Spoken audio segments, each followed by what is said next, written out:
show. We're on the air at 9 o'clock on every weekday night, taking calls about the Jazz. Well, hello, good evening and welcome to Rangers Radio. My name is Fox and tonight I'm joined by Bridge, as per usual, Rudy Bear and George. How are we doing, guys? Hi Fox, hi Bridge, hi George. How's doing, boys? All right? Yeah. Can I just say a big good evening to the boys in the panel here? Huge good evening to the guys in the lobby and to all the Rangers fans listening in all over the world. Good evening and welcome to Rangers Radio. Well said, Bridge. Unfortunately, Ox couldn't make it tonight. That's why we're a couple of minutes late. We do apologise for our tardiness, but we're going to try and cobble a show together amongst a lot of us here. So, first of all, anything catch your eye today, Bridge, in the press? Only the ones that you don't like to talk about, if you know what I mean. You know, the issues of a football fan versus any other team's fans, you know. As a football fan was arrested, but it doesn't tell you what type of football fan. Where you'll get Rangers fans and you get, Partick Thistle fans and all the other clubs fans, but you never get their fans. Amazing, just amazing. But no, nothing amazing. I caught on the news tonight. I caught a wee snippet of the manager's press conference, so I'm really interested to hear the rest of it, what he said, because you get more and more excited as you're getting closer to the game. Looking forward to tomorrow night. And yourself, George, anything interested you today, pal? Or just running them all? Just the news. Obviously, there's a bid coming in for Alfredo. Fox, I mean, everybody knew the guys. People are watching them, Fox. Let's just say that. So there's obviously got to be a bid coming in for somewhere, and they're saying today it's got to come from France. So if it's got to come in, it's got to come in. Simple as that. It's up to their manager and their board to deal with it. But they're talking about £8 million. I mean, that's laughable. For me, if it's £8 million, absolutely laughable. There's no way we're going to let a guy with the prospect, Alfredo Morelos, go on for £8 million. And like we say, nobody's got everybody's buyable, everybody's sellable. It's simple as that. But you're not going to just gear players away for nothing. So if that bid does come in for France, no, for me, I would just tell them just to go away. Even double it if you want to take your player, especially at this time of year. You're going to have to double it to get that guy off us. Well, I think we'll have a few words about that tonight. And we're also joined by, of course, Rudy. Rudy, and catch your eye today apart from a steak pie? I mean, stew, the big plate of stew the night, Fox. Dancer. Big pile of tatties with it and all, Bridge. It was magic. The Morelos thing, I thoroughly agree with George. I think you've got to double that. You know, the rumour is it's an £8 million bid. I would think that would be their initial bid. Rangers, there's no way will accept that because he's worth at least double that, in my opinion. You're not just buying the league's top goal scorer, in my opinion. As George says, halfway through the season for us, he's a big part of how we play. He's a big part of what we've done so far this season. £8 million doesn't even come close, in my opinion, Fox. Doesn't come close. Oh, right. Can I come in on that? Aye, go ahead, Brad. Just to say, JFK's joined us as well, just to let you know. Just to say, I noticed something on one of the other Rangers forums, and it was mentioning the problems that Tottenham Hotspur have got. That what's the big fella's name? It's up front there. He's scoring all the goals for him. Harry Kane and Telly Ali are both out until March, April time. So they were saying there that there's a possibility that Pochettino might come in for. This is off the way miles out, of course. He's saying that Pochettino might come in and grab because there's people being interested.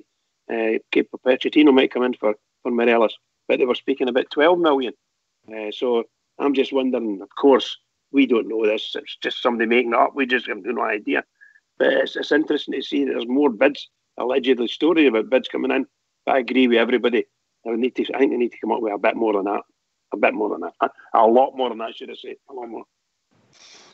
Your views, and we'll bring in Jimmy. Rudy. I've just said there, Fox. Double it and then maybe. But for me, no, I don't want him to go until at least the summer. If you'd get a huge bid in for him in the summer, fair enough, it can be looked at. But up to now, he's been such a big part of what we've done this season, and I think we're really going to need him for the second half of the season. So it's a no for me, actually. I wouldn't sell him. Nor me, but well, never mind my views at the moment. Evening, Jimmy. Evening, guys. How you all doing tonight? Jimmy. Aye, fine, Jimmy, yourself. Bit cold out with the dog there, and it's where you put the milk bottles out and that. How's your water, Jimmy? How's your water? I hear there's a big water supply shortage up in the West End at this present time. Is that right? There is, mate. So I'll just drink my vodka and orange for you, all right with that? You've got to break into the reserves, Jimmy, ain't you? Stay hydrated, Jimmy. Definitely. You know, I've got plenty of water. I've got ice in my vodka, so that's all the water I need. I've just listened to 20 minutes of Bridge saying what am I going to do, I can't make hot tea, you know. Guys, it's true. It's what he said. It's true. I walked into with a wife taking her a wee pacifier, about a cake or something, and a tangerine. I says, I can't make you tea, darling. No, I can't make you tea, darling. Like, I've got no water. She says, fridge is full of water, you idiot. You get bottled water. So I forgot about it. Remember, Bridge, you know what Scott the Antarctic, where he got his water from? Of course. But I wouldn't mean then nasty or anything like that, Jimmy. I was just meaning that I just completely forgot we had bottled water. I never even thought about bottled water at all. I was just raging. What a fool. Sorry, guys. I'm just a fool, that's all. Anyway, the Alfredo story today, it's a joke story for me. I know that might be a starting bid of 8 million, but if the man who went for the Dembele dollars went for 20 million, then Fred's worth probably 15 of that, easy peasy. Top scorer in Scotland. That wee story about Kane, that's a non-starter for me. I don't think Tottenham 11 would ever come in for Fred. I don't think he's that far ahead in his career yet. Maybe another 3 or 4 or 5 years. But I watched it. I know you're going to play it later on, Fox. I was watching the Gaffer's presser today. Absolutely wonderful again. And he's all here. Some of his answers were absolutely wonderful. I call him Ragman Bagwash for STV. That's all I can say about him. It was a wee bit tongue-in-cheek there by Bridge about, I think, with Alfredo with Tottenham. But he is worth 20 million. Well, there's no doubt about it. In the present climate, some of the strikers and some of the money being bandied about, for not just strikers, some of the players down south is absolutely ridiculous. So we can go to ridiculous as well. If they want Fred, come and get him, but offer 20 million for him. Personally, I'd rather see him stay. They can take the 20 million, stick it where the sun doesn't shine. We've got a league to win here this season and we need Fred. So I don't think at this point of the season to sell him would do us any good because he's irreplaceable. I need another vodka to say that word. So we've got Jermaine obviously, but he's not going to be the be all and end all. We need 2 strikers up front. So yeah, the story with Fred today was interesting, you know. But it's going to be interesting tomorrow to see what kind of shape he plays against Kilmarnock. The thing is, Jimmy, you're probably bang on there. I think Alfredo's probably 2 moves away from the Premiership, if we're perfectly honest about it. I mean, the big ugly one away at Lyon, he's not playing over there. He's not getting games over there. So he should have maybe went to a Nice or a team further down there to move his career to that next place and then maybe get a move to the Premiership. For Alfredo to go to a Tottenham, it's just not going to happen now. No. But for me personally, I think he's a player. I think the guy's fantastic. A lot of my mates kind of had a wee bit of gripe with him and things like that, the way he's active and things like that. I just think he's different class. That goal at St Johnstone for me just tells you everything. The kind of goal scorer he is, the way he can score goals. And I think what Stephen Gerrard said today, absolutely no one's leaving in December, and hopefully no next window either. But for me, Jimmy, it's easy to say. See if somebody did come in with a £15 million bid, could we could go down to the English Championship and get a £4 million player, and hopefully do the same as what we've done with him. So it's about making good business with your players, and that's what it's all about, Jimmy. I know what you're saying there, George, and I agree with you at a certain point, right? But the fact of the matter is that if we get rid of Alfredo, right, I mean, I can't pick anybody that I think that would replace him in the Championship. If you've got a name there, that'd be good to hear it. But I can't think of anybody at this moment in time would hit the ground running for us if we sold Fred. So for me, it's a no-brainer. If he's going to be for sale, then let's see what happens in the summer. But if Rangers do, and I can't see it happening anyway, but if we did let him go in this window, then I think it would be a major mistake. You know, we've got the chance to do 55, and let's keep Fred. But if we got 20 million for him, and I know that's a no-brainer for the board, and that somebody comes in with 20 million for Fred, they would probably take it. But I'd be unhappy if they took it, because where would you get another striker with the goal ratio that he's got? I know he's got a temper in him, and he's a bit impetuous, but that'll do for me the now. And let's keep him here to May at least, and see what transpires after that, George. I agree with you, Jimmy, wholeheartedly. I said earlier on there that, you know, 8 million's just, it's a starting bid, obviously. You're not going to let him go for anything like that. You're going to have to double that and then think again, you know, in my opinion, to let him go anywhere. Yeah. I do think, though, to bring a player in, what did we bring him in for about? I think it was 1.1 million or something. You know, if you're talking about in the regions of 15 to 20, you know, if anybody comes in with a bid like that, I think you have to look at that, Jimmy. You think you've got to look at it, you know, because it's such a huge price for Scottish football to sell a player like at that price. You know, I think the board would have to look at it. Unfortunately, I hate to say that, but I hope it doesn't happen to the summer if that's the case. You know, and we get that 55, as you say. He's a big part of what we do, Jimmy. You know, and we really do really want to keep him for the second half of the season, don't we? Well, he's carried us through most of the season up to now, Rudy. You know, I think so anyway. And he's probably our most skillful player, even from a footballing perspective. He's a wonderful player, and he's scored a lot of goals for us. He's carried us a number of games. Just brilliant to watch out. Every Rangers fan will not want him to leave for sure. For any amount of money, they won't want it. But I think realism does kick in, just as you said there. If they come in, if yourself and Jimmy were saying, they come in with a bid of something like £20 million, I don't think Rangers can afford not to take it, if you follow what I mean, because it may never happen again. Yeah. We just might not ever see that kind of bid ever coming in again. I'm not dead sure how they would do it, but I think a lot of Rangers fans, of course, every Rangers fan would be disappointed to lose him. But at the same time, you know, you got to think. I don't know what they would offer. I certainly wouldn't. If it was me, I wouldn't have been thinking about it. 10, 12 million, absolutely no chance. Start at 15 and see how you get on. If you get to 20, in all probability, I think that's when the Rangers would probably think, here, we need to let him go. But based on what I'm hearing, that the manager is quite emphatic that nobody is leaving Ibrox this window. You're speaking a wee bit of the manager's press conference. We may as well listen to it, and then we can debate the ins and outs of what his comments were. So if you don't mind going mute, we'll hear from the manager, Steven Gerrard. Stephen, coming back now, first league game, is there an excitement given what you did, the way you finished up going into the winter break and the additions you've made? Is there an excitement going back into league duty? Yes, from a personal point of view, I'm really looking forward to seeing the players play against Kilmarnock. It's a fantastic game. They're breathing down our neck. They've done very, very well.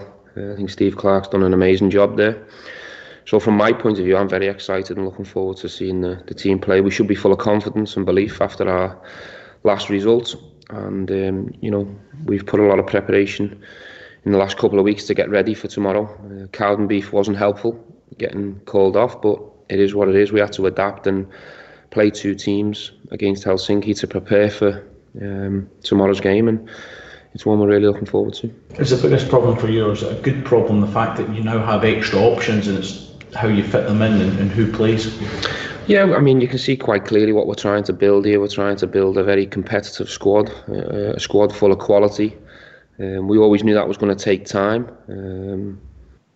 but I'm really happy with how the squad's evolving and progressing, and I think you can see it's a lot stronger than it has been with the additions of Davis and Defoe, and hopefully we can try and strengthen it a little bit more in the coming weeks before the window shuts. Have you noticed the level going up in training now with the additions?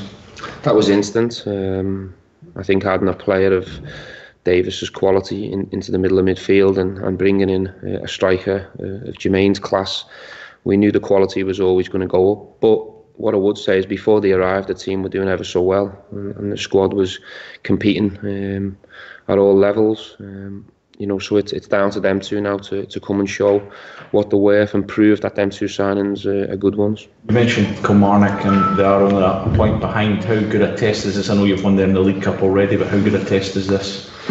Yeah, I mean, we've got nothing but respect for Kilmarnock, the team and the players they've got, and also, as I mentioned before, Steve, I've got nothing but admiration for the job he's done at Kilmarnock. But it's one where we go in focused about us and what type of performance we can bring.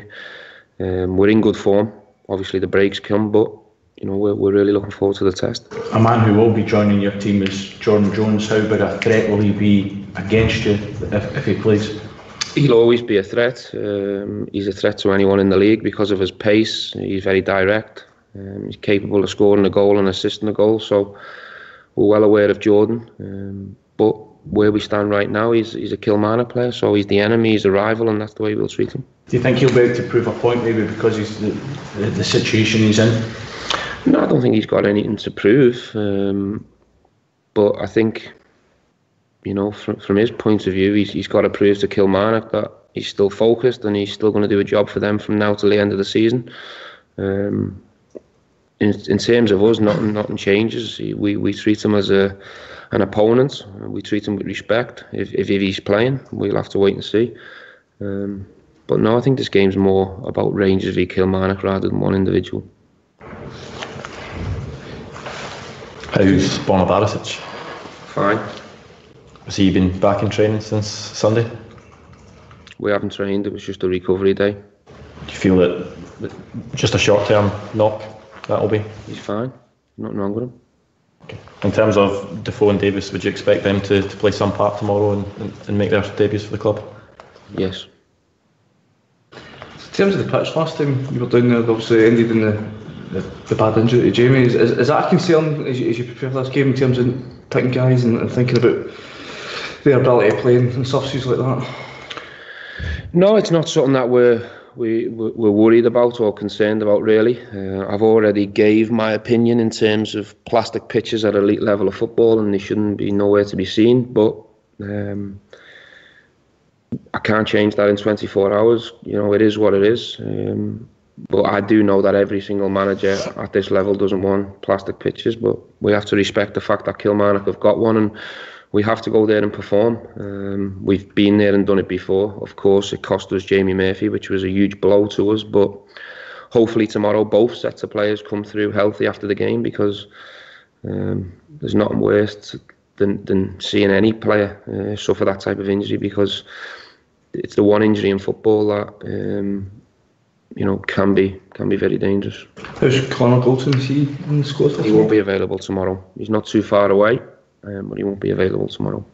Scott, how easy or difficult do you find it to make the transition from grass to a surface like that? Fairly easy, to be honest. I think I just echo the gaffer's thoughts and the rest of the managers in this league. I don't think these surfaces should be anywhere near top level football, but it is what it is. It's another obstacle. The teams are obviously more tested at playing it more regular than us, but it's another obstacle to overcome, and you need to just go and win the game. Is there a typical type of blade that you have to wear on that surface? Have you been advised in any quarter what sort of boots are less likely to cause any sort of potential injury there? No, not so much. I think you just need to go with the experience of other players, and everybody's different. Everybody, I know players that only wear moulds, even on grass surfaces anyway. So it's one of the things between what you prefer as an individual to that. But obviously, if you wear studs in these artificial surfaces, you're in more danger of doing an injury. We'll see what happened to Jamie. Do you go into this game with a wee bit of trepidation, just knowing that the surface can be like that? Yeah, I don't think you can. No way. I think if you go into that, you're doing yourself harm and more so the team's harm. So I don't think there's any hesitation into the game. You see these sort of injuries happening in grass football. So it was one of these things. Obviously, a shocker for Jamie and a shocker for us. But I think that it's more likely to happen in these artificial surfaces, and just echo their thoughts that it shouldn't be anywhere near it. You obviously enjoyed the last game against Celtic a lot. You spoke about that a couple of times, but is that sort of buzz still there after the sort of the layoff that you've had with the winter break and then Friday night's game being pulled off? Well, it's the first league game, so it will be.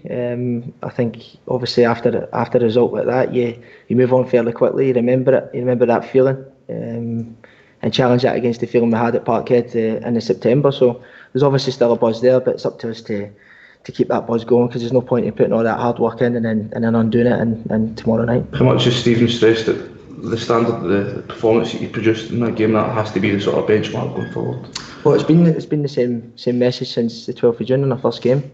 I think obviously everybody maxed out for that for the Celtic game, and rightly so, but it's up to us as players to every game should be that big when you play for the size of this club, and every game's huge, and it's another game towards a successful year, so every game should be that. Stephen, how beneficial did you find the meeting last week with SFA Chief Exec and the Compliance Officer? Yeah, very, very beneficial actually. I thought it was good to get in the room with all the other managers and the powers that be and have an open discussion. Obviously, got to respect the privacy of the meeting, but I think it was very, very positive. And what I will say is all the managers and the powers that be are trying to improve the game up here, which was very good to see. Seems to be a consensus, sort of growing feeling that VAR, if there's a route to go down, that's the way to go down to try and help the refs. Well, I think the statistics tell you that VAR certainly helps the officials and the referees get more decisions, more big decisions right. So I think that only suggests that it's common sense to look into VAR and try and introduce it at some point. And I am for one who's in favour of it. But what I would say is, the statistics from the officials are actually excellent when you listen to them come out in the room. They do a very good job, a very difficult job. And I think us managers, sometimes in the heat of the moment have to respect the officials more moving forward, and that's what we'll try and do. Is that a message that will partially relate to you guys at all? I think it's easy in hindsight to sit relaxed around the room and look back at some of the things you've said or done yourself from a personal point of view, and it is tough because we're in pressured situations and pressured jobs, and we all want to win so much, but we also have to respect the referees and their livelihoods as well. Do you personally think, do you think it would help if they came out after the game and spoke? There was all kinds of stuff that got discussed in the room that obviously has to remain private. The rules and the laws are what they are. We have to respect them at the moment. But no, I think it's a good way at the moment as it is. We've got no problem with it. And as I say, the meeting last week was very positive, and the big thing that come out of it for me is the powers that be are trying to improve things and help the managers and help the referees to make the game a lot better up here. So the big decisions, are right more often. I think you said that earlier, you hope perhaps you might do some more business with it over a week to go. Has there been any kind of concrete interest in any of your players this month, and what's the likelihood of? No, not concrete. Not at all, no. In terms of us, I've said before, Matt Polster's very close. That'll depend on a work permit situation. And we've got a goalkeeper in on trial, which I mentioned a couple of days ago in a press conference. Besides that, we're pretty much done. Last Alfredo question for me for this window, is it just same message as it is to any potential suitors, going nowhere? Yes, at the moment. In this window, Alfredo won't be going anywhere. But every one of our players has got a price. I'm not naive enough to sit here and say they haven't, but none of my players will be going out the door, certainly in this window. So anyone who's preparing a bid or thinking of a bid will be wasting the time. Have you been given any indication that might be the case with him in terms of Are there maybe a bid forthcoming for him? No, I haven't heard nothing. No. He was updating Farrell's paying situation. Is he rejoined the squad yet? No. Is he likely to be back yet in coming weeks? Is there moves in terms of bringing his time here to an end? Is there any discussion had on that? Don't know. Any other squad news? Conor Golson will be missing, as I say. Everyone else is fit and available, ready to go. Well, that was manager Steven Gerrard. Go to you, George, first. You can finish after Morelos' point. For me, definitely stated there, nobody going anywhere. So what do you take for that? Well, he seems pretty adamant, Fox, that nobody's going anywhere. It's as simple as that.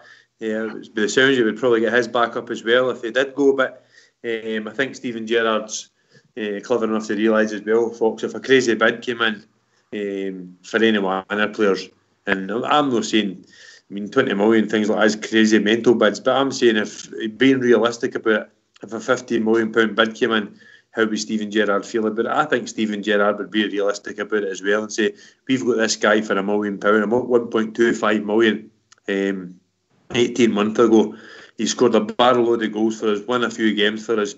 I don't think, I can't what he's saying, nobody's coming in, but stupid bids like £8 million just get knocked out the park, obviously. But Steven Gerrard's an intelligent guy, and I care for the fact that he'll want the best for the club, and if it's the best for the club, us getting a 16 million pound for to go in the next transfer window in the summer, I think he would accept that as well. Aye, fair enough. Jimmy, did that answer your question when the manager stated he's going nowhere? Aye, of course it did. It's a good soundbite for him. But we all spoke earlier on, money talks and the BS walks, as they say, didn't it? If somebody realistically comes in and wants to pay 15, 20 million for Alfredo, he'll go, Fox. No matter what Stevie Gerrard says, unfortunately, if the money's there to be paid, then Rangers will, unfortunately for us, they will take that type of money because he is the price, he is the new, and you never know what could happen. Come the end of the season, he could start playing bad, whatever. You never know, and then his price halves or quarter of the price. So it's good to hear the gaffer talk like that. Of course, he's telling us what we want to hear, and he's telling us what we are all hoping happens. But as we were said here 15 minutes ago, though, if the bid comes in for 20 million, Rangers will probably get no option but to take it. But it was a good presser all round. His couple of his answers there, you don't see it obviously because it's sound we're getting, but to watch his reaction with some of the questions today was funny.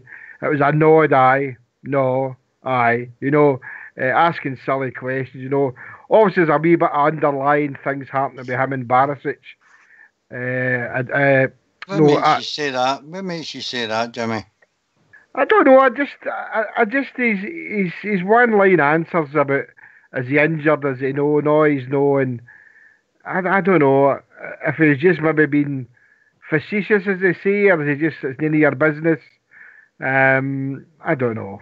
I don't know. But I was pleased with the presser today. I just think that if the 20 million bid comes in, then I think we would probably take it. Do you think he looked a bit tired today in his presser? Well, maybe so. I did, and I thinking of it now. I looked a bit down.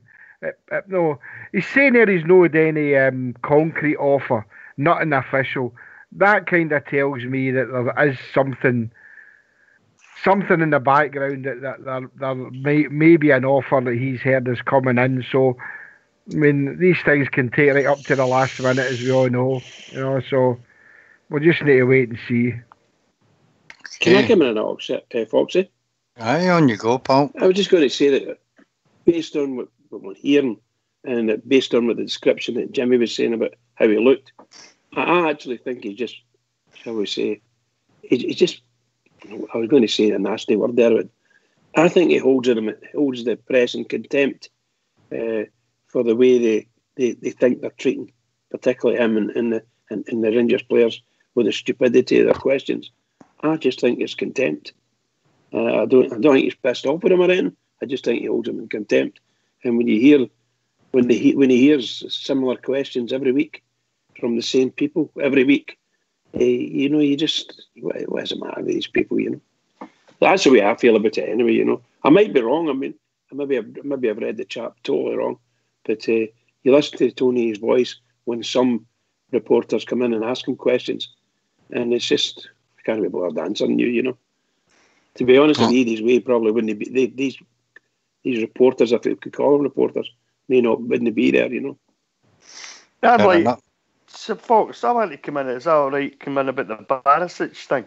I sort of agree with Jimmy a wee bit. See, after the game at the weekend in a post-match interview with Rangers TV, when he was asked about Barisic, I don't know, I just got the impression he wasn't very happy.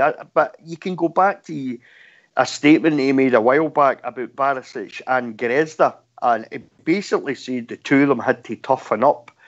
His remark that he made about Barisic, at the weekend there, punching the grass 55 times. I don't know. I get the feeling I got the feeling then when I saw that he was a wee bit annoyed with Barisic. Now, he's saying there in the interview, he's fine. That's it. That's all the answer is. He's fine. And then the second time he was asked, he said, no, I said he's fine. And he didn't seem to want to be drawn on it. Didn't seem to want to talk about it. Had everything been okay, you would have thought a manager would have come out and said, look, we got a wee scare with him. We thought it looked quite bad at the time, but thankfully he's okay. He's up again. He's running. He's training. He's did some light training. Everything's okay. But he didn't seem to want to be drawn up for some reason. I'm a wee bit like Jimmy. I think there's a wee bit of niggle there with him just now about Barisic. And I think maybe a big part of that is the disappointment of not having Barisic for such a long time. I mean, he's had 2 injuries so far since he's come to Rangers, He's not had a decent run in the team because of the 2 injuries. And then again at the weekend, when that happened at the weekend, I certainly did watching the game with the way Barisic acted. I certainly thought, that's it, we've lost him again for another couple of months. If Stevie Gerrard's standing there watching that, he's thinking that to himself too. And the disappointment, thinking, look, I've lost probably my first choice left back again by the looks of things, So I don't know. I'm a wee bit like Jimmy. I think we'll find out maybe in the next few weeks, depending on what happens with Barisic. Is he going to be first team choice? I said the other night, he'd be my first choice left back every day of the week. If everybody's fit and ready to go, he'd be my first choice. But I thought at the weekend, I discussed it with my mate after the game, he seemed a wee bit niggled by the Barisic incident. And is it just starting to get peed off with maybe, Rudy? I think so. I think so a wee bit, George. I think there's a wee bit of that. As I said, you can go back to the statement he made a wee while back about Barisic and Grezda. He said both of them had to toughen up. That's what he said, George. And I think 15 minutes after the game, 15 minutes after the game, he was asked the question, and he said he's fine. You'll need to ask Bora how he is. Ask him. That was a comment. He's fine. You'll need to ask him how he is. You're better asking him how he is. So to me, he's took a bit of kind of like a stub in the toe or something like that, where he's not had an injury. It's just a bit of a ruffian, if you know what I mean. Any player can get. And he's been after. He said, "How are you? Oh, this maybe got a stub toe. I've done this. Or I've done the next time." And that's maybe pissed him off a wee bit, if you know what I mean, Rudy. He's been like, "Can you need to toughen up?" I heard him saying that a while ago. Tay needs to toughen up. We can't have left back. It's feet a tackle of that, Rudy. And then that the day when he said the same question, he's fine. He sounds to me like he's maybe just getting a wee bit peed off with. Maybe I'm being a wee bit of a bottler in tackles and a bit of a wimp, if you know what I mean. You can't have that in Scottish football, Rudy. No. I mean, Scott, you know how Scottish football is, George. As you said, you've got maybe to take a tackle and hand it back out again when required. He's got to be playing tomorrow, hasn't he? Really? Well, if he's fit and he's fine, I'm saying that he's got to be available to play tomorrow, and up to the manager to pick him. Otherwise, based on what he's saying, the manager will just get completely fed up and he'll just drop right out of the selection process. And he'll have to fight his way back in again. Because Andy Halliday's playing very well at left back. Well, you hit the nail right in the head there, Bridge. Andy Halliday's done really well for us at left back, not more so in the 29th. I thought he had an excellent game. So he did, and he's never really let us down in that position. So if Barisic is not careful, he's got to find himself sitting behind Andy Halliday, waiting to get back into that jersey again in that position. I can see the player's point of view. He took a bit of a late tackle in the game on Sunday. And when you first feel the pain of the tackle, you get down. For somebody that's been out injured, for me, they fear the worst right away. And if there is a wee shoot of pain in the same area where you've probably had an injury, as I say, you're probably fearing the worst. But he got on his feet and limped off. He was asked the question, as you all rightly said, about how was Bora after the game on Sunday. And he replied he's fine. So why bring up the same question? I think that's what the kind of disgusted look on Steven Gerrard's face was about, is they keep repeating questions that they've already asked him. See, I've not seen the interview yet, Fox. I've been busy all day, so I've not had a chance to catch it. I'll watch it later on, so I'm only listening to it for the first time there, So I've not. You pick up a lot watching people's facial expressions and their body language, don't you? So maybe once I watch it later on, maybe you're right. Maybe it's more to do with the press. The daft questions that they've asked. He had to question twice there, didn't he, about Barisic? So maybe that's annoying him. I think there's a lot what you're saying there, Fox, is true, mate. It was good observation. But I think the question's got to be asked is there an underlying problem with Barisic, and let's hope there isn't. And he's obviously like most people that get fed up with the same silly questions as they do ask him all the time. But I just think these facial expressions and that I know he'd looked a bit tired. At times of the day I thought he looked as if he just didn't want to be there. And we know what kind of pressure a lot of managers are under. Especially managing Rangers and that, but I'm just hoping there isn't any underlying reason for him to make these type of comments. The interview he gave after the tackle, and it was quite an innocuous tackle, and he was asked, and it was just one line answers, he's all right. Basically, what about it?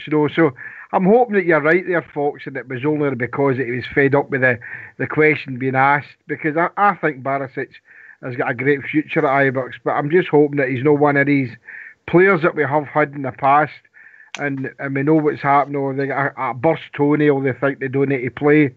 So let's see what comes out of it. What kind of team he picks for tomorrow night? Will it be Barisic or will it be any other? So I'm hoping that Barisic has got a big future at Ibrox. I don't think I'm jumping the gun by saying that. I think there may be some reason why he's making any comments, but do you know something? I'm here to be shot down, and I hope I'm proved wrong. Can I say I agree with you, Jimmy, that I think Barisic has got qualities that we desperately need. We need it at the beginning of the season, and I can't see any change there.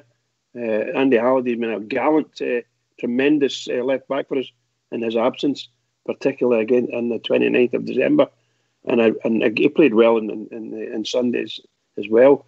I've got no problems with Andy Halliday going in based on the performance he had against them. Great display. So, but I've said that before. Barisic really needs to up his game back to the level when he came early on in the season. He needs to start showing that form again. A left back. We know how good he is. Wonderful left foot for crossing the ball in. Wonderful exponent of the game.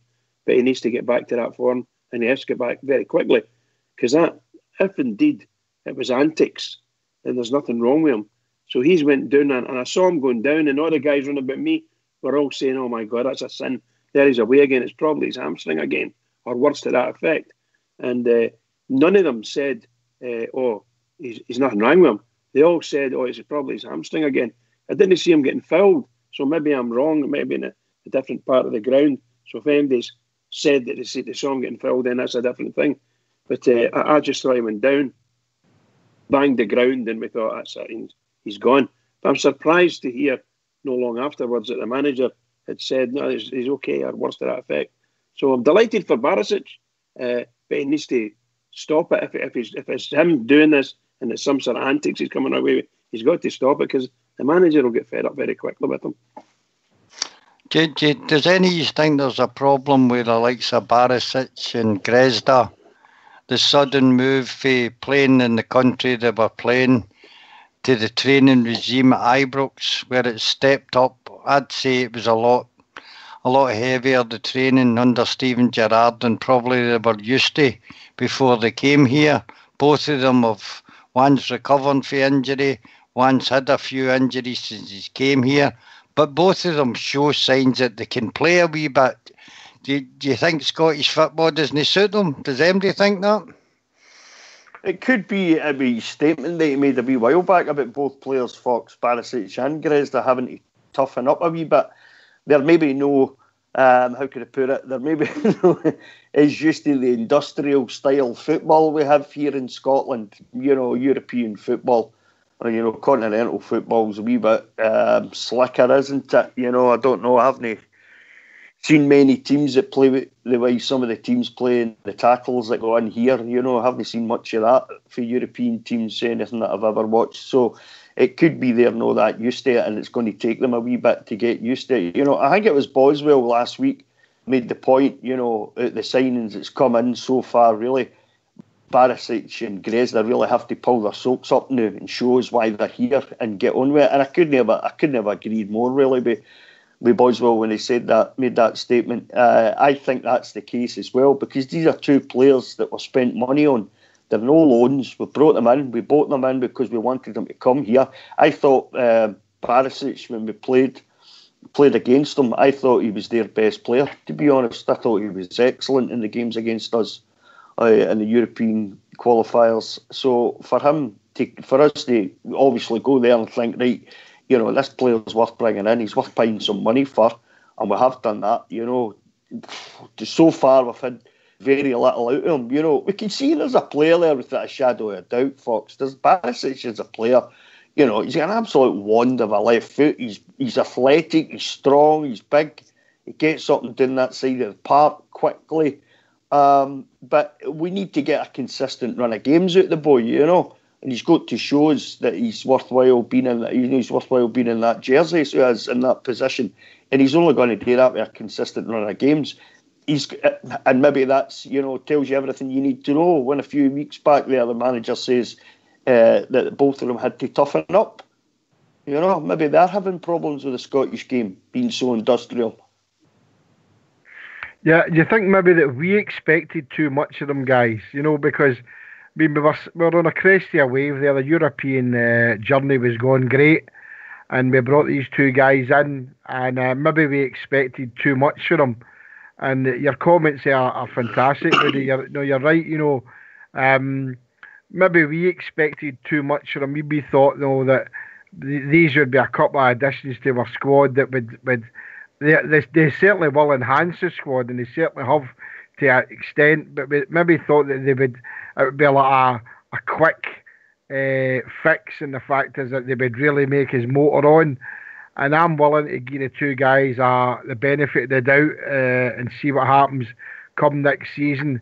The training regime obviously is different in Britain than it is where they came from before.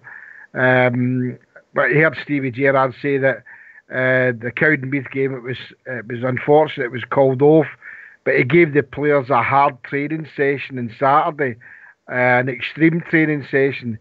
So these guys might not be used to that. The British players will, and the players that we've had before we brought them in were used to the regime that Gary McAllister and Steven Gerrard have put into the squad. So that aspect, you might be right, Rudy, that they weren't up for it. Sorry, Fox, that said there about the training methods.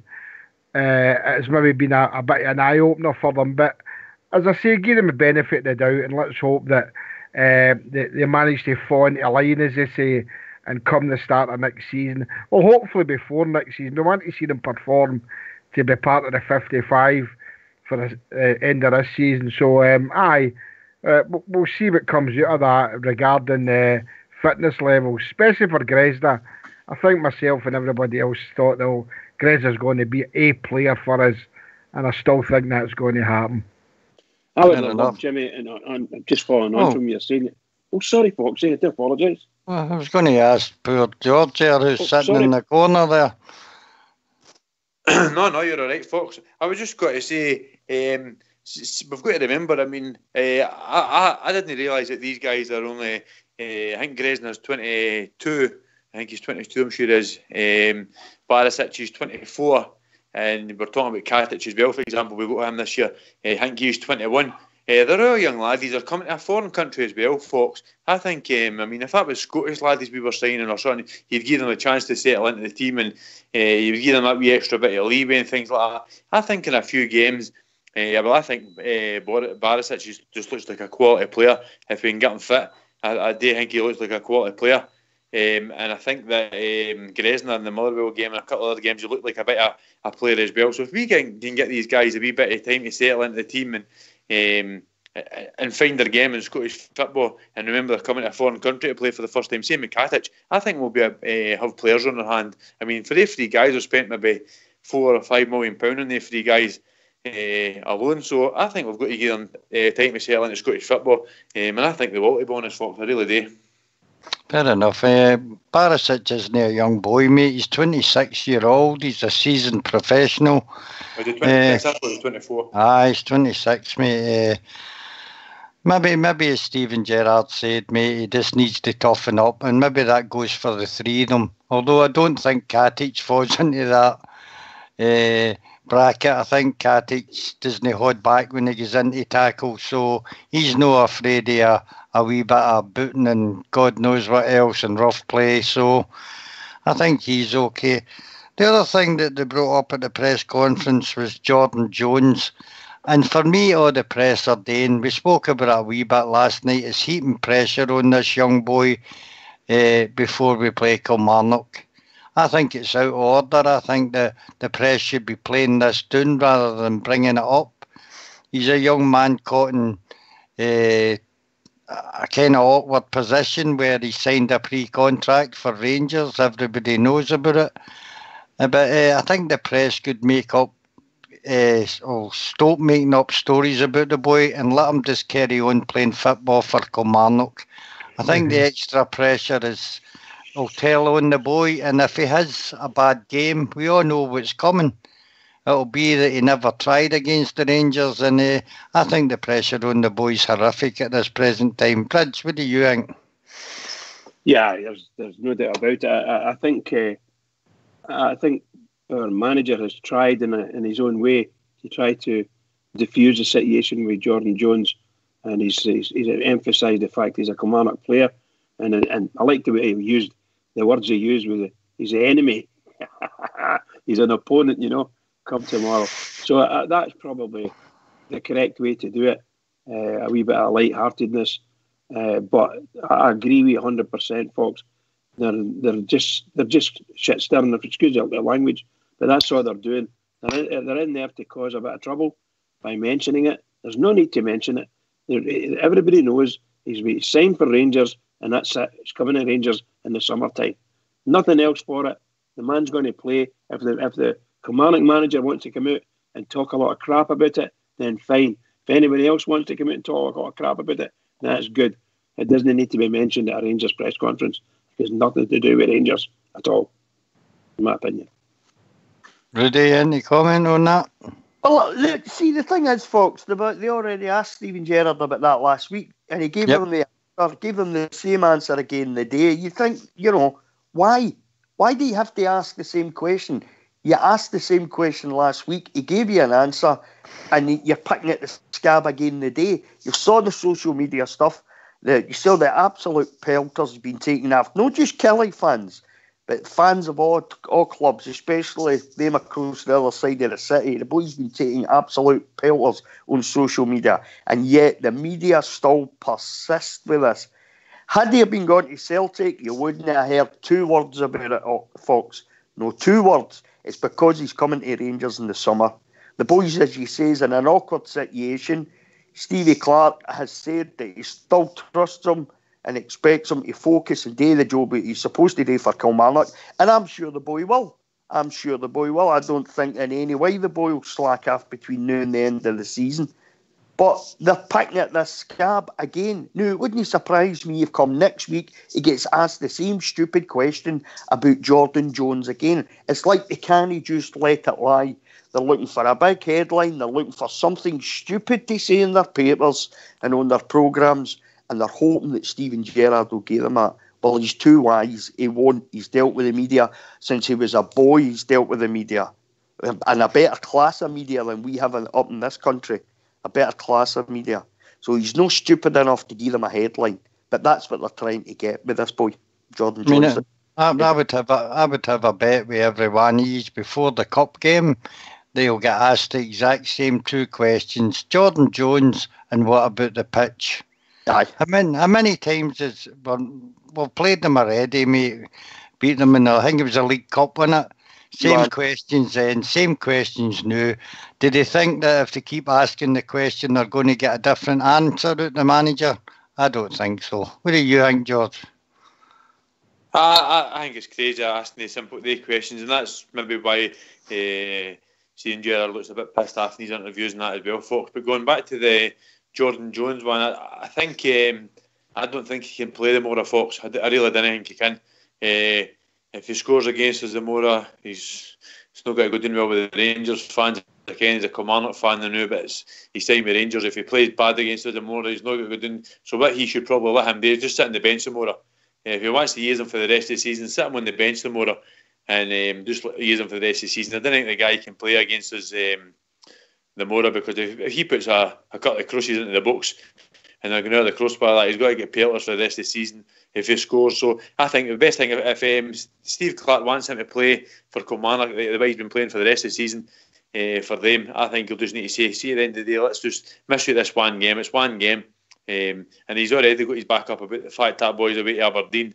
The boy Stewart's away to Aberdeen. He's already got his back up about that as well. So for to try and keep that player on side, he'd probably better just sit him on the bench more and just not even thinking about playing him. That's my opinion anyway. Well, the press picked up obviously on, I think it was his tweet when he finished it with "We are the people," more or less. Wonder if the press would have picked it up if it was a Celtic signing and they said "Hail, hail" after it. Do you think they'd have bothered with that? Exactly. I know. It's typical Fox, because it's typical gutter snipe press. Any wee story or any story that they can dig up to be derogatory against the Rangers, but what do we expect? I think it's a no-win situation for the boy, and it's the more night when he plays against us, if he does, then it'll depend what kind of reaction that he gets with both sides, how it will affect him. It could be detrimental to the boy for the rest of the season. I know he's not going to drop him. He's going to play him. But some of the rubbish and the keek that I've been reading and I've been hearing in other places is absolutely disgusting. The man's there he's earning a living as a football player and he's been transferred to another team. So what? But it's because it's Rangers. They want to make everything that they can out of it. I caught a wee bit of Radio Snide earlier on because my boy was listening to it. And then so I sat down and listened to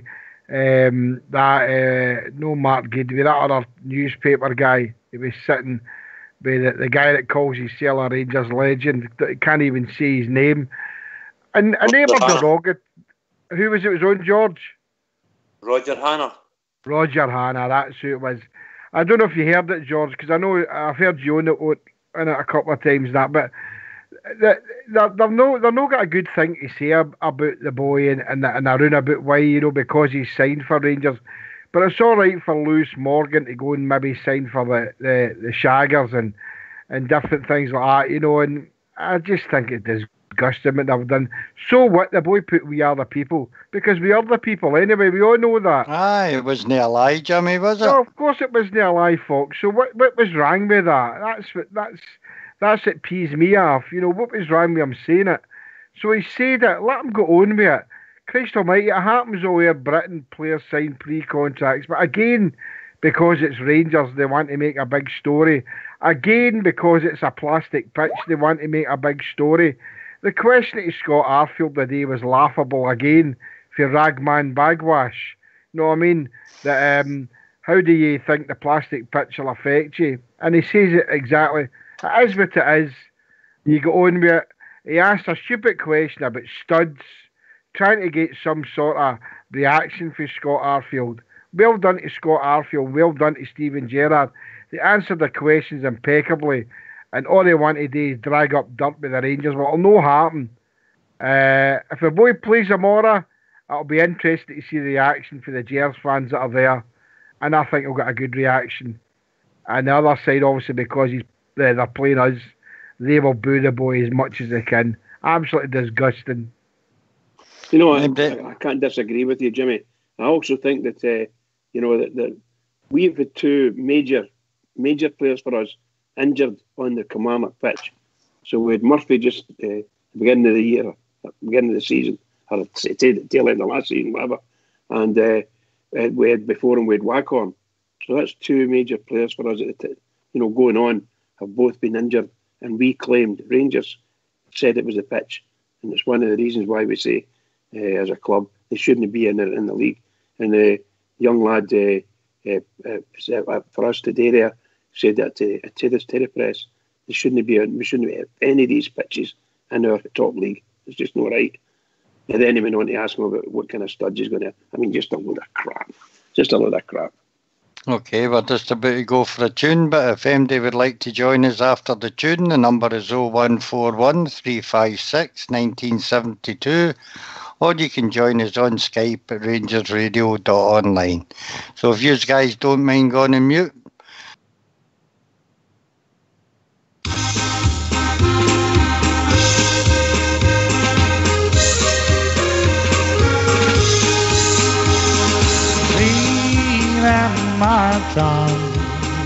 Marching on through the years of history, heads held on high. How far the jersey they would do or die. Oh, fight, fight for right. Play the game with a badge of glory. We'll lose or draw. Well, that's a Glasgow Rangers story. See them march on, banners high as they fly before you, loyal and true. On the way to cheer the boys in blue, oh, follow they will, marching on through the song of glory.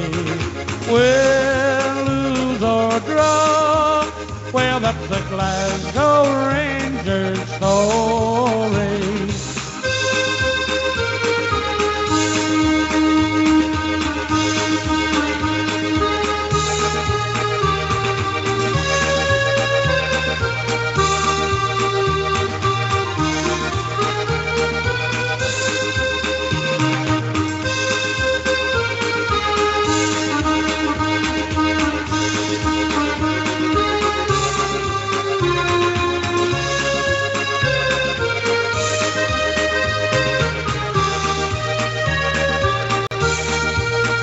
Have you seen the Glasgow Rangers? Have you seen the boys in blue? Well, they're admired by all who know them. If you knew them, so would you. For they have played in Monaco, they have played in the USA. But the greatest game in history is the game on New Year's Day. For it's the home of famous heroes, and their praises they have been sung. Willie Waddle, Tory Gaelic, Alan Morton and George Young. And when all my life has ended, and when death has made its mark, will you scatter all my ashes on the slope of Ibrox Park? And what the angels I'll be singing up in heaven, there up above, I'll be singing, follow, follow, to the Rangers is that I love. And with my flute I will be playing in the valleys and the glens. I'll be happy and contented when the rangers win again. See them march on through the years of history. It's head on high, up for the jersey they would do or die. Fight, fight for right, play the game with a badge of glory. Win, lose or draw, well, that's a Glasgow Rangers story. See them march on, banners high as they fly before you, loyal and true. On the wind to cheer the boys in blue, oh, follow they will, marching on to the songs of glory. Win, lose or draw, well, that's the Glasgow Rangers story. Win, lose or draw, well, that's the Glasgow Rangers story.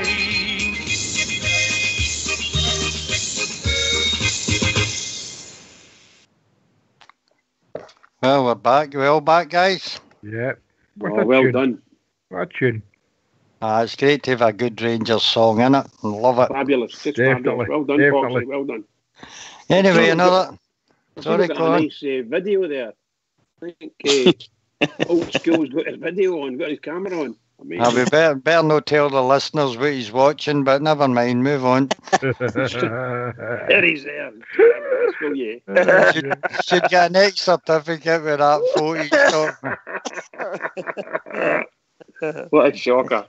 Anyway, the manager also brought up the press conference there. Transfers in, transfers out. Go you first, George. Two loan signings in Davis and Defoe. Two pre-contract signings in Jordan Jones and Kamara for Dundee. And possibly a Matt Polster and a goalkeeper in signing talks. Anything else, George, that you've heard any wee rumours or anything like that about? I thought I had one last night, Fox. The wee Danish international, wee Danish winger boy. I've got his name here written down somewhere today. But seemingly, I thought it was just released last night, but seemingly we've been speaking about him for a wee while now. Seemingly it was on a couple of forums. Skov Olsen. That's the one, aye, that's the one. 19-year-old right winger. 14 goals in 26 games or something there. Done like 1.5 million they're wanting for him. Seemingly we've been in talks to try and get him for a few months now. I didn't know about the lad. It was just yesterday I got a text. I actually got to tell it was Sven. I was like, who's Sven? But then I checked his name, and that's who it is. The wee winger boy. I think he plays for, is it Nuremberg or something? He plays for somebody anyway. So I think we're in... Was it Michelin or something? That's who it is, folks. That's who it is. So I've heard about us knocking in for him. So if we can get in, maybe that's a summer target, Fox. But when I heard it been on the forums right at the start of December, at the end of December and the start of January, a few folk have spoke about it. So there's other things in the pipeline, Fox. Like every manager always tell you, if somebody becomes available, we'll look at them. So I would like to think we're always on the lookout for players like, and that goalkeeper came out neighbour for me as well, Fox. I never heard nothing about that. The next thing he's getting his picture took at Ibrox on Saturday. So that would probably tell you that Big Wes is definitely on his way out in it. Maybe so, aye. He's a 27-year-old New Zealand international, as far as I know, on a free contract. Be interesting to see if he signs on the dotted line. Jimmy, on the signing so far in the January window, as we said at the moment, no more players going out at the moment, but we've signed a few in the pipeline. What's your views on the signing so far? Oh, really, really pleased folks. You know, I mean, I've said here many times about Stephen Davis. You know, that had to be a good deal for us. In fact, the fact is that they were looking for some sort of transfer fee, but they were willing to let him go for free, as long as it was to, like, he wanted to go back to Rangers. And I said at that time, take him in a heartbeat. And I'm really pleased that he's here. On Jermaine Defoe, proven goal scorer, number 7 in the all-time goal scorers in English Premiership. I think that's a no-brainer for us. We'll be looking for somebody to be up their side, be playing with Fred, so I'm happy with that. Young Jordan, I said before a couple of weeks ago, the jury's out for me with him. I think he's a player in the making, and I hope that the events that are happening now, that he comes out of that strong and becomes a Rangers player that I think he can be. Kamara, yeah, I thought Kamara performed well against us. And I think he's got a big future as well. On the goalkeeper, don't know much about McCarthy. I looked him up today. Seems to be well thought. I think he's got some 26 caps for New Zealand. A lot of people say, but he's only played for New Zealand. But he's a decent looking goalkeeper. On the young American boy, we go with what Steven Gerrard said. He's played against him when he played in MLS. So we'll take his judgment on that, but really pleased. Who else can we bring in? I have heard in the grapevine again that Lawrence Shankland could be coming. Whether that's going to happen, I don't know. I'm in the thinking of, do we need him now? Probably not, but you do need a big pool of players, because we've also got Kyle behind the 2 guys that we've got there now. So all in all, folks, I'm really pleased at what we've did, especially how early we've done it. And I think that they should hopefully hit the ground running. Really looking forward to tomorrow night. I'm really looking forward. The friendly didn't tell me anything on Sunday. I was there, freezing cold as it was. Didn't really tell me it. And it was a training match, and swapped the full team here at half time. But it's a big picture tomorrow, as they say. It's a real McCoy. Let's see what happens tomorrow, what kind of personnel the gaffer puts out and how they perform. So I'm really excited about tomorrow.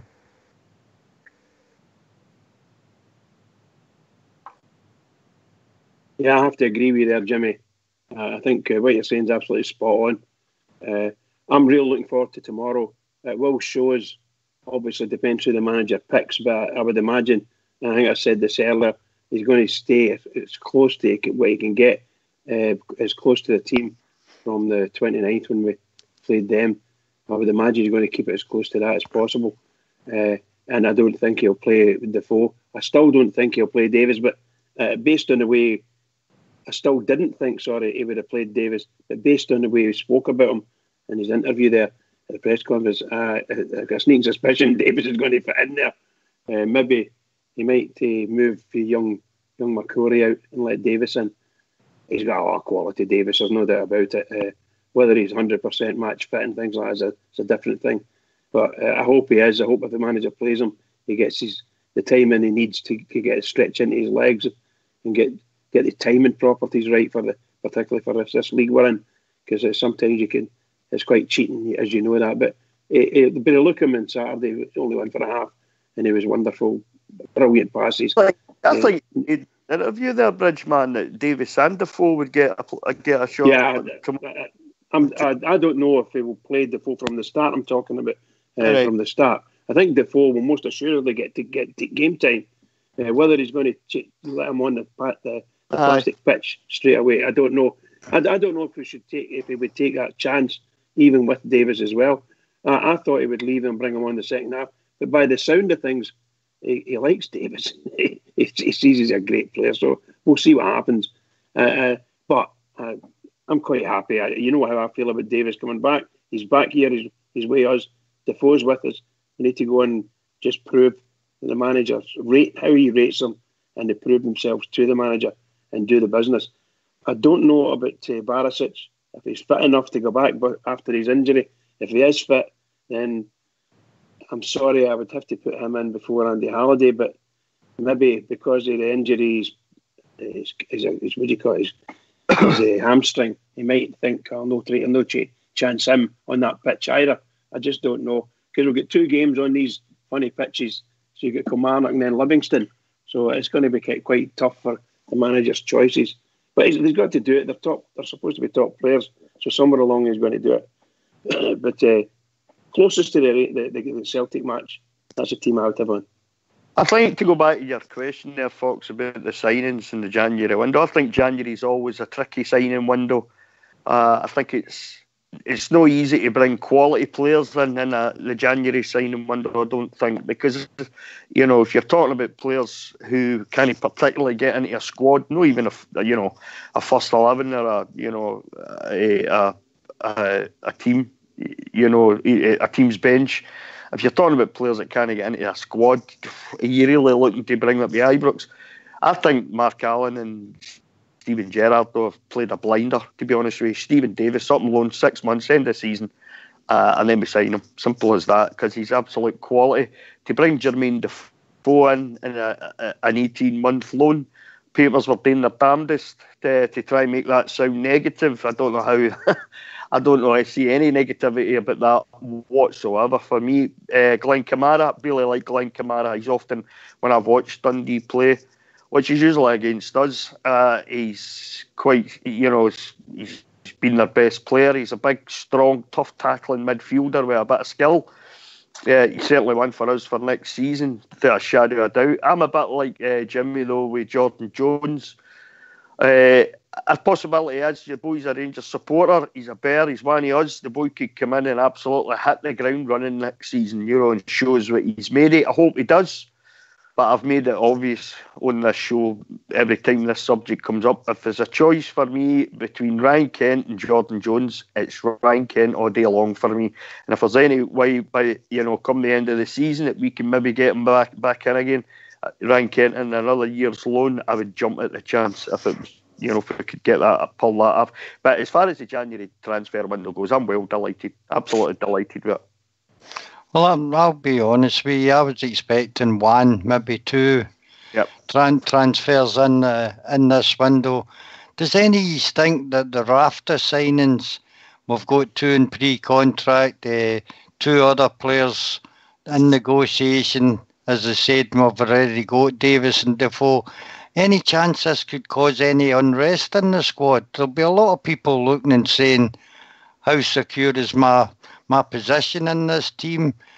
I would rather see a good amount of players coming in the summer rather than the January transfer window, which is midway through the season, and it could throw a wee spanner in the works. Does anybody think that's possible, George?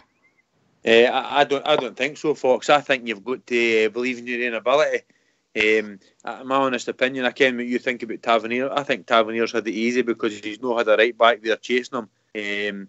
Nuno Morelos has definitely got somebody there chasing him.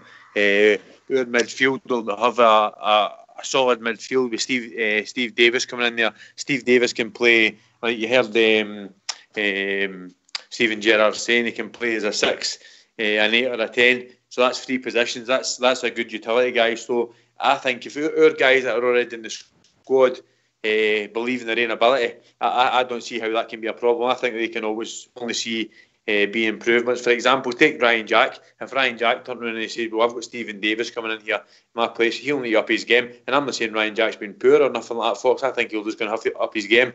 I think with Alfredo's, maybe he's been good for us, don't get me wrong. I think he's been great for us. But in a roundabout way, he always knew he was going to be playing. So maybe that will take away his petulance and a wee bit of that away from him, because he kens that Jermaine Defoe's got to be playing there. I think we've had another great window, Fox, and for considering we're moving on to January window and we've already got 2 players for the summer window, I think we're doing great business, Fox. I think it's absolutely fantastic. Oh, no doubt we're doing good business. I'm just wondering what it does for team morale, mate. There's a lot of friendships in that side. If you look at Tav and Wes, for instance, and I take it Barisic and Grezda. Barisic and Grezda will be friendly. Both of them seen a possibility. their roles coming under threat. It was just a thought that came into my head, that was all. I think it's just the way it is at a big club like Rangers, Fox. You know, I mean, you're always hearing players talking about competition for places is what you're looking for.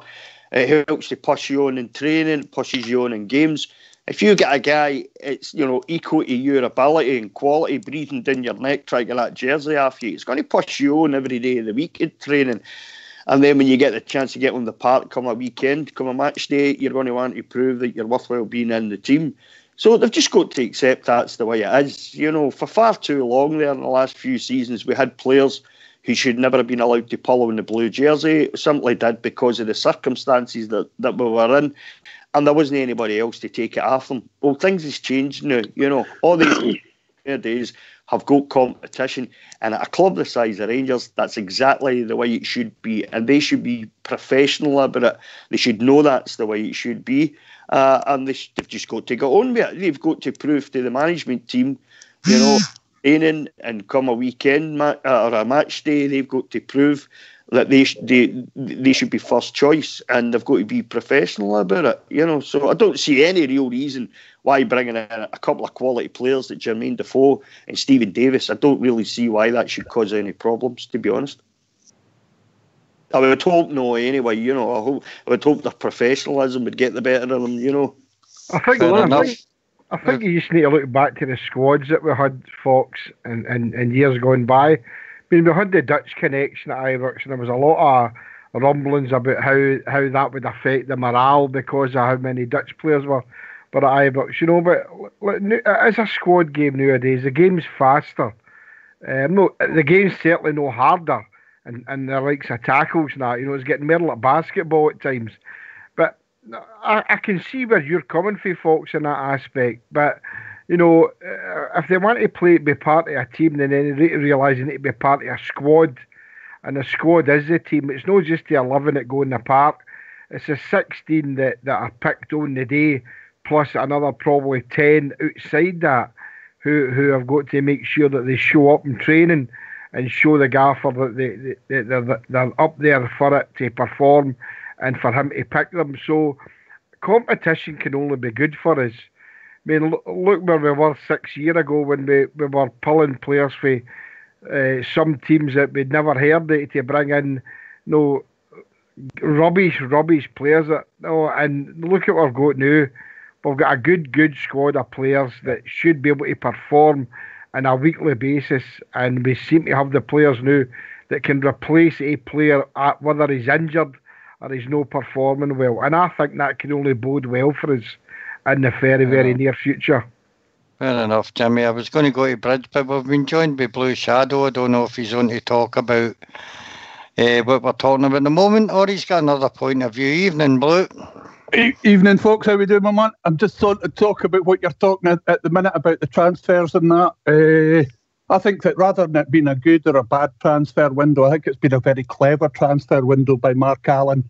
And I think it's the board trying to back Gerrard as best they can after the 15 million loss that was announced last year. And although we've not spent a lot of money, we've got the two lads that we've got in on pre-contract.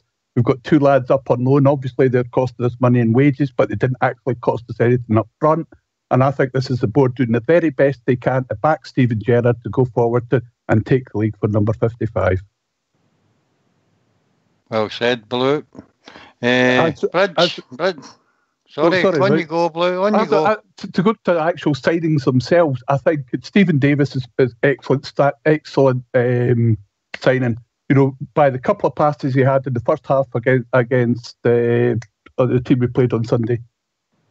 Helsinki.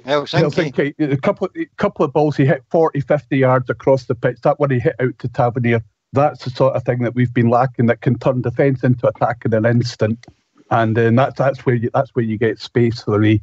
Defoe's an interesting one because Defoe certainly used to rely on a lot of the speed and the ball in behind defences, which against a lot of teams we're not going to have that space in behind the defence.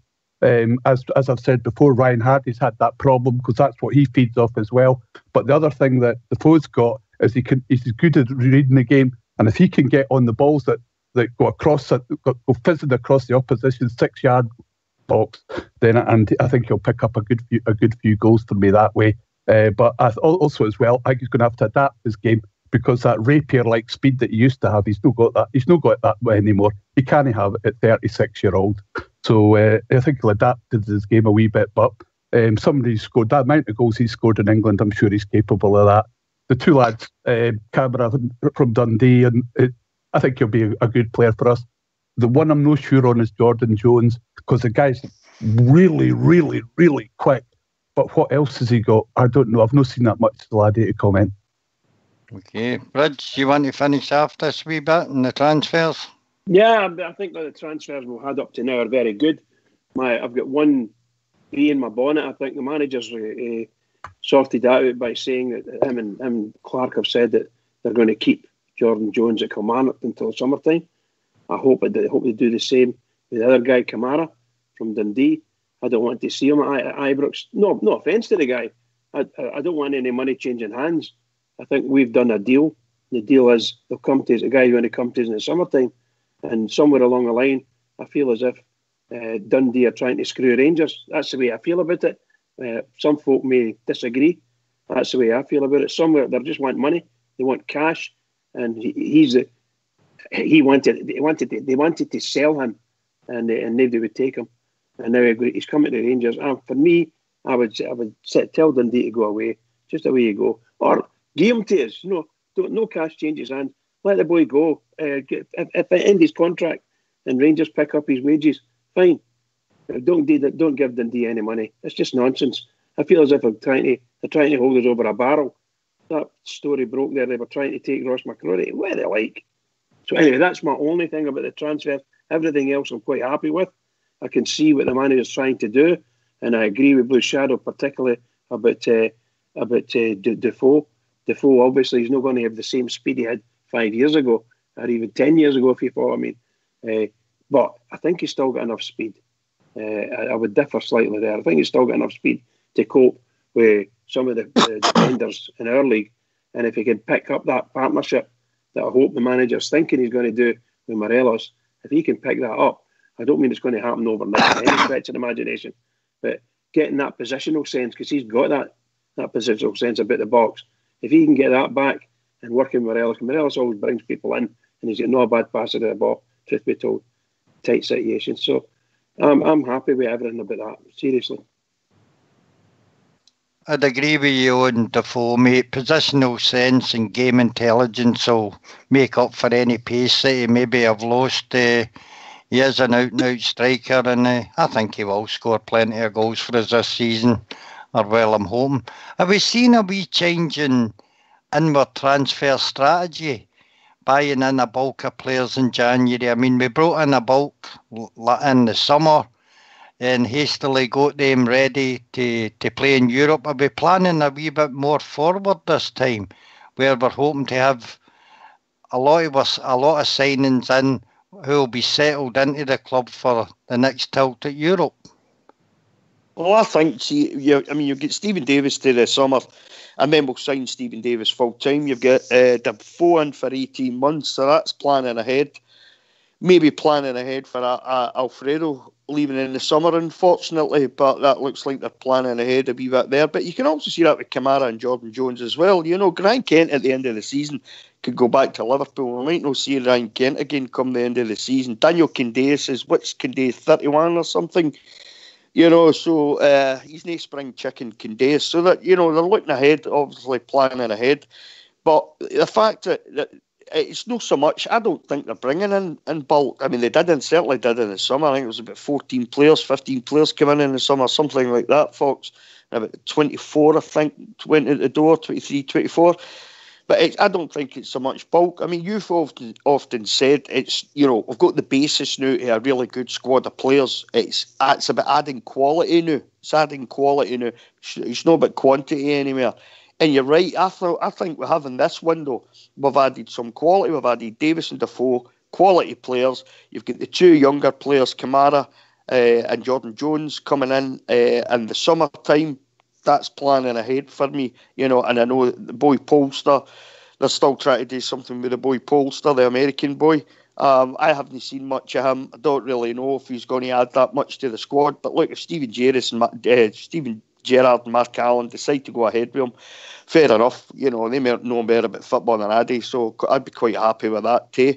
So I certainly think it is planning ahead a wee bit, but I still think come summertime, I think, you know, they'll have to make funds available to bring more players in, because I think as each transfer window goes past, you can't just sit back in the squad that you've already got.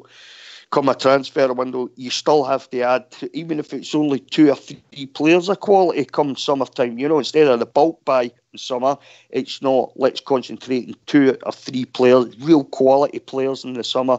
You know, I'd be happy to go with that, Fox, to be honest with you. But I think they're planning ahead. Talk about planning ahead. I just got a quick question for you boys. Does signing this boy Kamara coming in in the summer, does that spell the end for Koulibaly, do you reckon? You might have a point there, Blue. That's a good point, actually. I think what we're seeing with Koulibaly the new, I think we were raving. See, up to he got his injury, I think we would all bitten your hand off to get that boy signed up. See, since then, I don't think he's been half the player he was up until he got his injury. And we're maybe seeing now in Koulibaly what Ange see in him, you know, and that's why they've put him out on loan. Well, I saw this many times. I think it was Wheels mentioned it the other night. Saw this with young players that have come in on loan. You know, they've started really well. We've been raving about them, you know, and then as the weeks go by, they tend to fall out of things a wee bit. I think there's a wee bit of that with Koulibaly. I think especially the way McCrory, Ryan Jack and Scotty Arfield played in the 29th. I mean, there was a fantastic midfield performance for me. I know Koulibaly came on, did a lot of running about, was quite effective, but nothing special for me. I think Kamara, if no a better player, would be every bit as good as Koulibaly on a good day. Anybody else want to comment on that? I think we noticed on Sunday some of the, shall we say, the misgivings of Koulibaly. He didn't have a very good game at all, to be perfectly honest with you. But then it was only there for 45 minutes. He made a couple of tackles and that was it. Nothing like the form that he's shown way back in the beginning of the season when he was shining for us, and I was raving about him. So I don't know whether he'll ever get that bit of luck about his game, or his fitness that he had, or whatever it was that made him shine. Then whether he'll ever get back to that or not. But based on what we've seen, as I said to the boys earlier on in the week, 100%. Ross McCrory is a far better prospect at the moment, anyway, that you can see than Koulibaly is, for sure. Anybody else? Nope. We move on to the game tomorrow night then. Goldson definitely out. Who do you think the centre-half pairing will be tomorrow night? Go you, Bridge first. You're the centre-half man. Well, you know, it's. I think that Goldson's not there, so I would not be surprised if Macaulay was unfit, to be honest, and maybe no trusted in that pitch. So I wouldn't be surprised if it was Worrell and Katic was your two centre backs. That's my honest opinion. I wonder if it's only the centre backs you're talking about now, eh? Yep. Right. Okay, that's it then. Worrell and Katic. George. Worrell and Katic for me as well. Fox. I thought we were maybe if Coulson was playing, I thought we maybe went with 3 at the back of the more a bit. I'll definitely be a 4-4-2 for me. I think it'll be Worrell and Katic like. Jimmy? It's got to be Worrell and Katic because Goldson's not there, but yeah, it's got to be that. Well, myself personally, I would bring Macaulay in. I think we need an older head in the defence, and it'd be Macaulay and Worrell for me tomorrow night. Rudy? I'm with you, Fox. Macaulay for me. If Macaulay's fit and he's up and running, ready to go, I would always have Macaulay in there, regardless of whether it was Worrell or Goldson or Katic, even for that matter. It's a bit of a pity that Big Goldson's still out, maybe for another week or two. So I would go with Worrell and Macaulay tomorrow. Okay, goalkeeper, we know that'll be settled. That'll be McGregor. And in all probability, it'll be Tav and Barisic. The big question is the midfield. Who's your midfield 3? George? Well, for me, I think it'll be a 4-4-2 tomorrow, Fox. Okay, 2 midfielders in. My 2 midfielders. What way? I think we're going to go with a diamond in the midfield tomorrow, Fox. That's what I think we're going to do. 4-4-2. And my four midfield will be Kent, Jack, Davis, and Arfield. That'll be my 4 midfield tomorrow.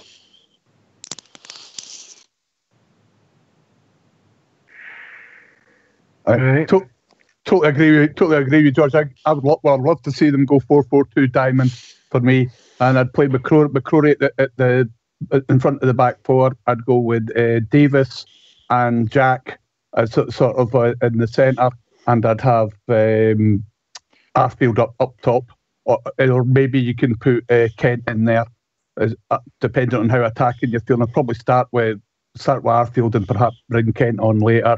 But that's all dependent that Barisic is fit to play, and because you're going to need 2 wing backs to provide the width.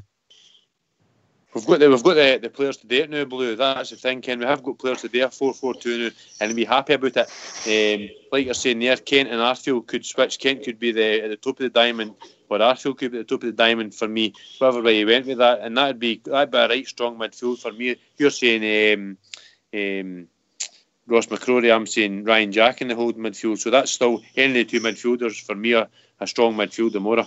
I totally agree with you. Just the fact that I just think you take a wee bit away from Jack's play if you stick him right at the back there. I think he's got more than that.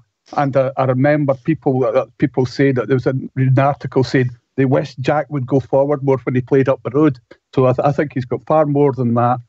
So that's why I think McCrory, and McCrory just sits there and he's very good at it, and it's nothing complicated, and that just lets Barisic and Tavernier bomb up the field and give us the width that we really need when we're in possession for me. But it's just a different way of looking at things. Yeah. I'm going for Jack. I'm waiting up. I'm going for Jack. Don't be silly. Rich, go on mute. Sorry, pal. Sorry. But by the way, Jimmy, my wife and I are just talking about this water shortage we've got, so my apologies. As far as the midfield goes, I'm going for Jack in front of the back four, and I'm going for Arfield, Davis, and Kent. I think that's for the attacking midfield. I think that looks really exciting for me. So it does. I think it's a bit of a shame to leave young Ross McCrory out, considering his last performance.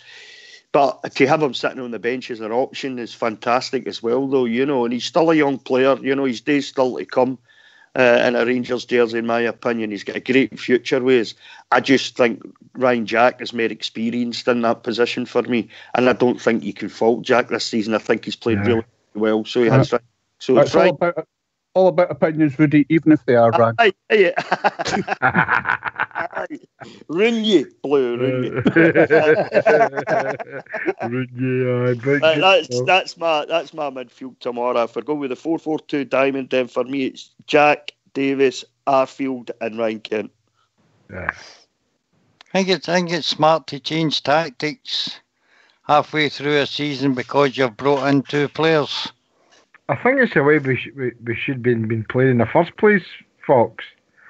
I mean, I've obviously got McGregor, Tavernier, Katic, Worrell, and Barisic, and my diamond is Arfield at the top, Kent on the left, Jack on the right, and Davis just behind, obviously complementing Defoe and Arfield.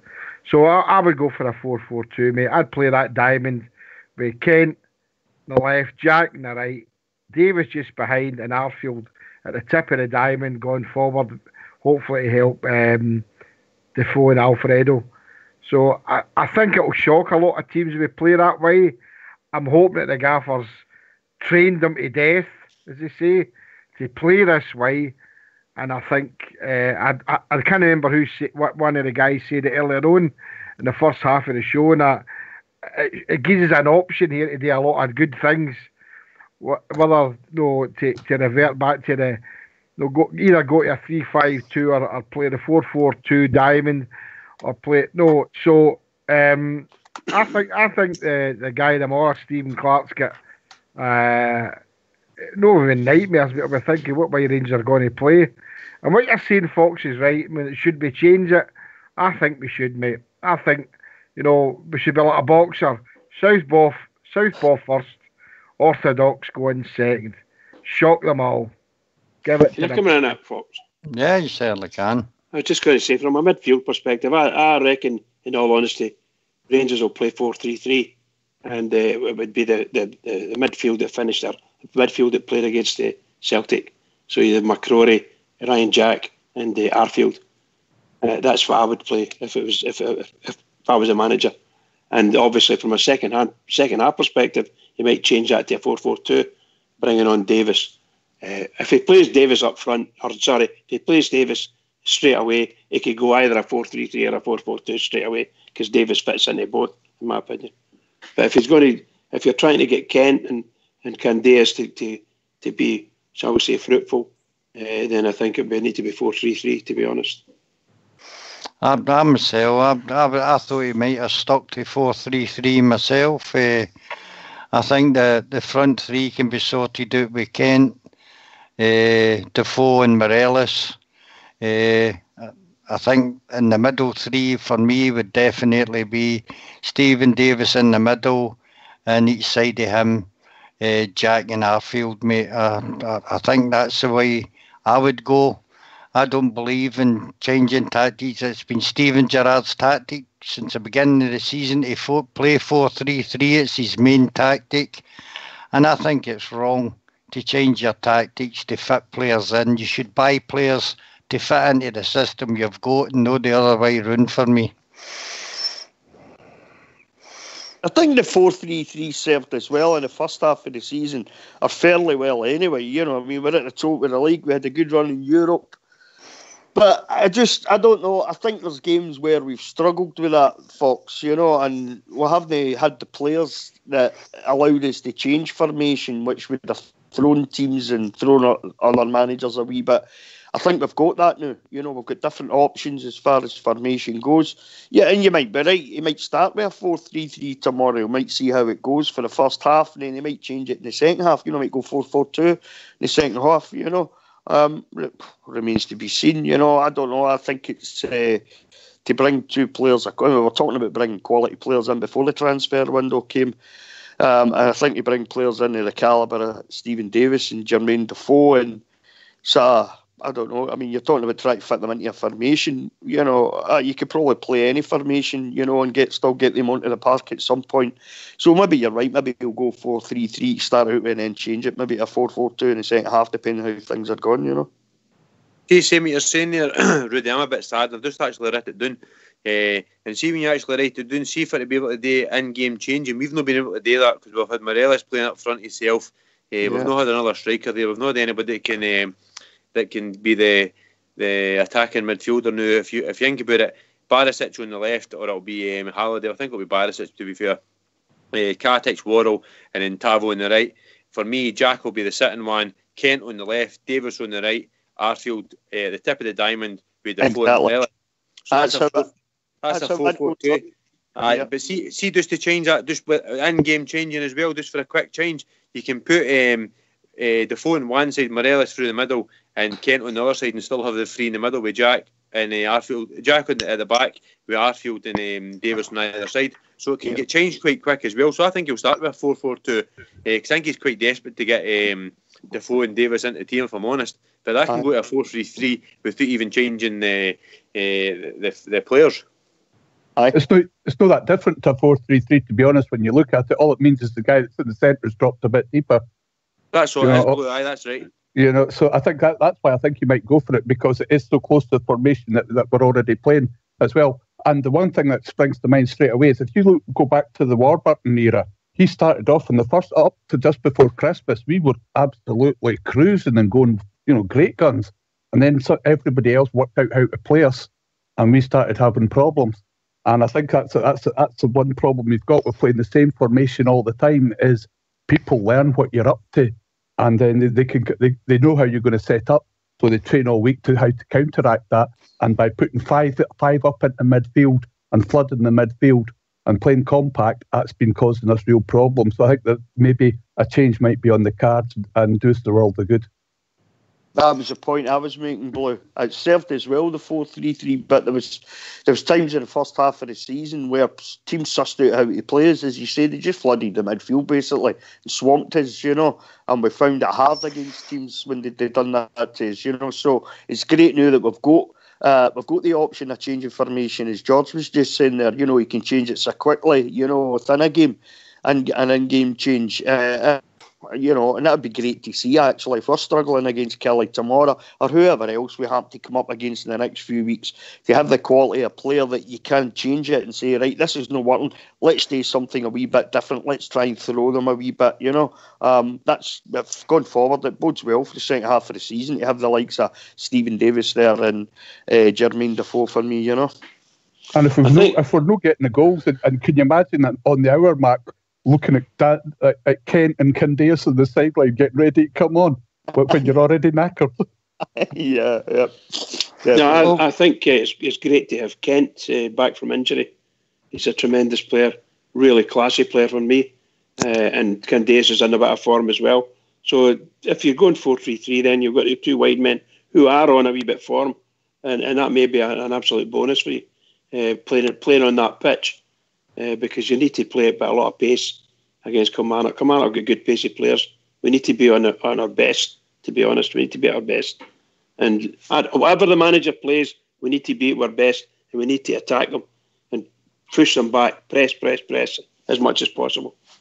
Well, we can't afford them to come to us. Kilmarnock normally play a 4-3-3 themselves, and I'm just thinking with a 4-4-2 or a 4 or a diamond, we'll get swamped in midfield for me, and I think matching up with them with the 4-3-3, we've got better players than them, and we'll not leave ourselves open. I think also playing 4-4-2 doesn't give Barisic and Tav the licence to go forward when they've got people in front of them like that in a 4-4-2. I'm really fearful that we change tactics tomorrow and make an error of it. That's my opinion. So would you just stick to a 4-3-3 all the way to the end of the season then, folks? 4-3-3 and change the personnel depending how the game goes, mate. It's easier to bring on maybe if we're in front and defending a lead, it's easy to drop Jack into a 2 and bring on McCrory and take either Scotty Arfield off or even Stephen Davis on, and sit with 2 defending midfielders. You can change the game like that. It's just daft to me changing tactics halfway through the season for me, but that's only my opinion, and I don't know nothing as much as Stephen Gerrard does. But I think we found that out a few times in the past, playing against teams who swamp us in the midfield and we never seem to get going in the game. And that's what worries me about tomorrow night. I think Kilmarnock will be very stuffy. They'll sit with a deep 4 and the 3 across the midfield. And I just wonder if they'll frustrate us all night and it could possibly end up as a 0-0 draw. I don't think they'll play Jordan. Well, just my opinion, folks. I don't think they'll play Jordan Jones tomorrow. I just can't see them playing the laddie. And obviously they've no Greg Stewart anymore. So that's their 2... one of their top and one of their left midfielders, one of their right wingers out of the game tomorrow. So I don't know if they'll still go a 4-3-3. Such they'll maybe go a 4-5-1, because I think they'll probably play Burke on the other side. I don't really know how they'll do that. Like Greg Kilty came in. I think it's Greg Kilty came in for Kilmarnock in the cup game, mate. And as you say, I don't know if Burke is injured or whether he isn't there, but they'll have the front 3. And 3 in the middle, mate. It's just, for a hard game like this, I think we should do what we know how to do, and most of the team know how to play the 4-3-3. And the only 2 changes we'll have are quality players that should be able to fit into a 4-3-3. Anyway, that's my opinion. Anybody else get any other opinions on it? Well, I'd just be a bit worried about the pitch, to be honest. I mean, we're going to play in 2. We don't like them. We don't like the plastic pitches. I know we need to go on with it, but I wouldn't want to change too much if we're going to play on that pitch at Kilmarnock and Rugby Park. obviously I'd want, if I could, get players who have actually played there, and there's a lot of your players have played there. So it's going to be difficult. No matter which way we go, it's going to be difficult.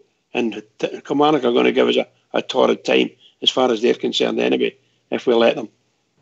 We need to be able to do these things properly and get as many players on the pitch that have got experience of playing there without causing any problems or smashes to them.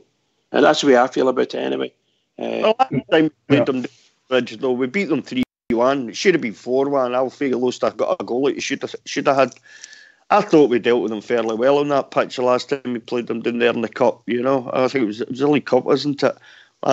You know, so I don't think there should be any trepidation about going down. I mean, Scott Arfield in the presser answered it perfectly for me.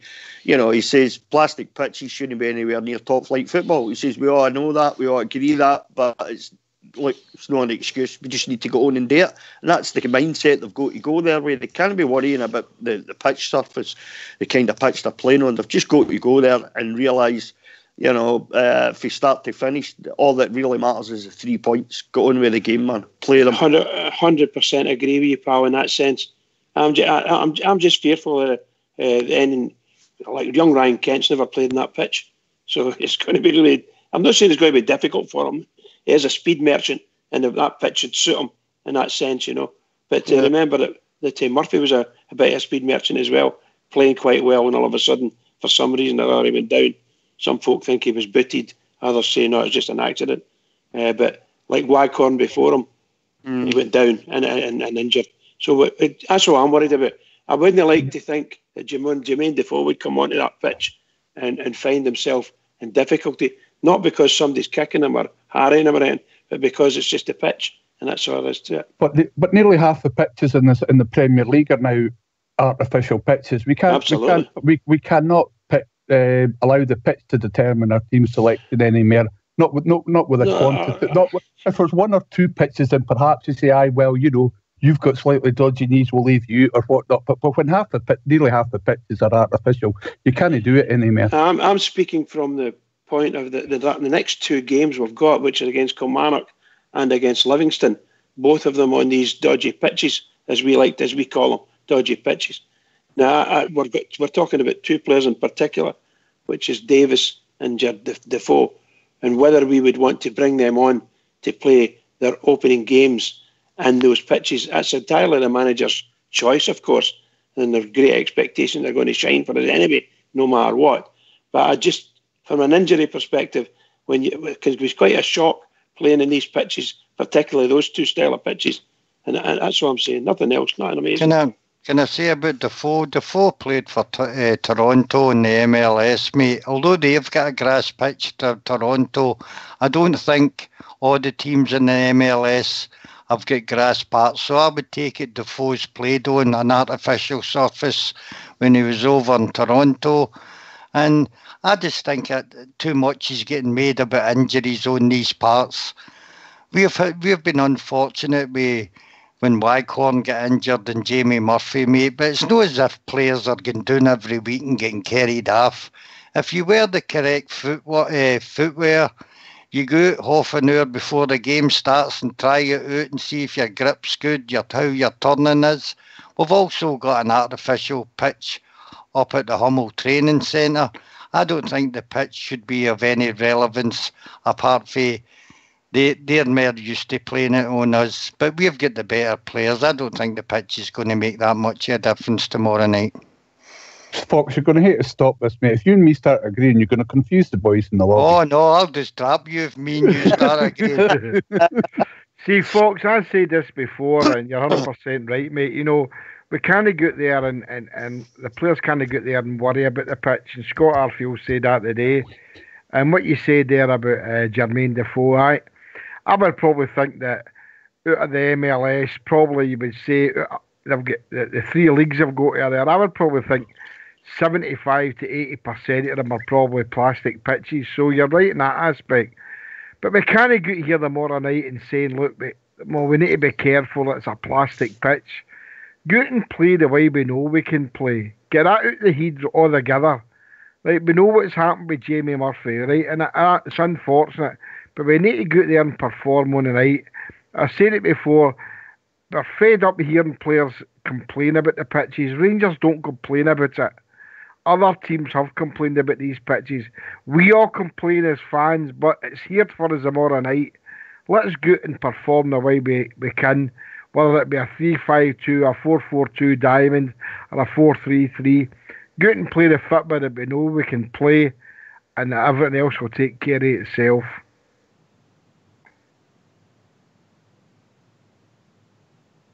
I just hope that none of the players. I mean this sincerely. I'm not griping about the pitches. The pitches are there, and as Arfield said today, we've got to go on with it. It's a fact of life. We've got to go on with it.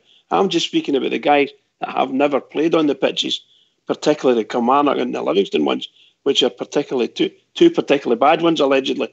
So we've had bad luck before with some new guys at their first games on them. So we need to be very careful. That's all. Just be careful. I don't know whether the manager intends to play them. If it was me, I wouldn't play them in that sense. Bring them on the second half and give them a run. There's the double in there. I don't think they'll be match fit enough to play 90 minutes.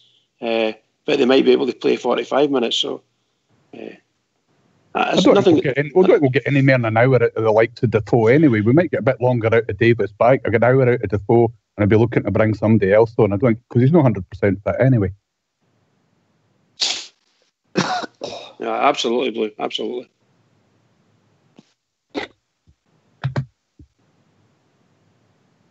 Oh, is Fox on mute or something? No matter what the team is, more about it. We're going to have probably the strongest bench we've had in a long time as well. I mean, people are talking about McCrory sitting on the bench, or if no McCrory, Jack, and we've got to laugh at it on the bench. Probably either Candias, Kent. One of these guys will probably be on the bench as well. So we're going to have a really strong bench. Obviously, we're not going to have the strongest defensive cover on the bench, but we're going to have probably the strongest bench we've had in a long time. And if our guys can get tomorrow and put in the same performance they put on in the 29th, I didn't care. But we're playing on. We could play in a concrete path, and I think we'll still win the 3 points tomorrow. It's going to be a hard game, but we're going to have to be right up for it. What was they all saying? If they play in the pavement, we'll play in the street, we'll watch for the pavement. So it shouldn't make any difference to us. That's right. Excuses about football parts and all that. I mean, I ken Waghorn got injured, and I ken Jamie Murphy got injured, and it's became apparent that these guys are getting. But Fox, these guys are playing on it every week. I mean, and they're used to it and things like that. But we've got a good team now. We should be able to go here tomorrow. Stop all this nonsense about it's a hard game. We should be able to play a strong enough team tomorrow, and that's why I'm saying about a 4-4-2 diamond and break them down and take 3 or 4 off this team. And what Steve Clark's saying is probably right. His full squad costs 35 grand a week. We've got a guy at 35 grand a week, but we need to start showing this and give Steven Gerrard the performance that we get on the 29th. We need to start doing that every single week, Fox, and start beating all these teams that were struggling against Dundee, Kilmarnock, Livingston. We need to start hammering these teams. Fair enough. We've only got a couple of minutes left. Go down the panel. Score tomorrow night. Start with Bridgeman. I'd be quite happy with a 1-0. I want them to go out and first of all mollocate them and then pump them. So that's what I would like to do. But I would be satisfied with a 1-0. We desperately need to beat them. We desperately need the 3 points. Will we see Defoe break his duck tomorrow night? It would be lovely, wouldn't it? Just lovely. I'd really love that. Really love it. Blue Shadow. I think I can see it. I think the main thing for me is the delivery's got to be a damn sight better than it was against Helsinki the other night, because a lot of the delivery, particularly in the first half, was absolutely shocking. But if they get that right, if Defoe gets a chance anywhere, either inside the box or even on the edge of the box, he's going to pull the trigger, and I can see us getting a 3-1. 3-1. Jimmy? 3-0 for me. I can see defence holding out. Clean sheet. 3-0 for me. Jermaine to break his duck. Fred to score 2. Oh, I like you. Rudy? I'm going for a 3-1 to Blue Shadow just beat me to it there. I think Defoe will score. I think it'll come on. Don't know if he'll be in the starting line-up, but I'm sure he's going to get some minutes tomorrow. I think he'll break his duck tomorrow. Alfie, again, like Jimmy, 2 goals for Alfie. 3-1 for me. Me getting in before Rudy, that's the first. George, before we go. I'll take any one of the scores that the boys have put up. Fox, any single one of them, just as long as we get a victory tomorrow. Just a wee quick one, Fox. I've just seen it there on Twitter that Rangers have been placed favourites to sign Adam Lallana again. It's on Twitter there. I ken Stephen Gerrard saying nonsense, but we've been, it's just on Twitter there, and Stephen Gerrard's also saying in the paper tomorrow that 8 million is derogatory and they better double it if they're even thinking about coming near him. So that's tomorrow's newspapers. There you go. I think we'll need to change our tactics to 4-5-4 then. Play about 13 or 14 players. Anyway, over to you, Bridge. Well, what can I say? What a fantastic evening again. Thanks very much to everybody. Really and truly enjoyed it. Superb. Well done to everyone. Can I just say to all the Rangers fans all over the world, in particular Rangers fans on here on Rangers Radio, every single one of us, please keep it going for the Rangers, because the Rangers need it, especially tomorrow night. They're going to need us. Cheers. I'd like to thank Bridge, Jimmy, Rudy, George and Blue Shadow, and especially Old School Blue doing the technicals in the background. We'll be back tomorrow night with a pre-match show starting roughly about 6:45, and we hope to see you there. It's a big night from me. Good night.